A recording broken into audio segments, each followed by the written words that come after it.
अगर हम पीछे जाएं अपनी नानियों दादियों को देखें, वो गाती थी देसां दा राजा मेरे बाबल दा प्यारा ते वीर मेरा घोड़ी चढ़िया।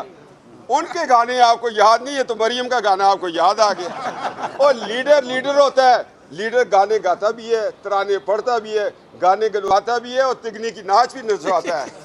आजकल नाच रहे हैं तिगनी की नाच, एक औरत के इशारों पे ऐसे नाच रहे। दूसरी शादियां तो वो करते हैं जिनको पहली बीवी लत्ते मारे। तो हमारे घर में तो ऐसा माहौल नहीं है भाई। मैं अपनी पहली शादी पे इतना मुतमैन हूँ, अगर 200 साल भी हम दोनों की ज़िंदगी हो उस पर ही चल देंगे। बेटे की शादी है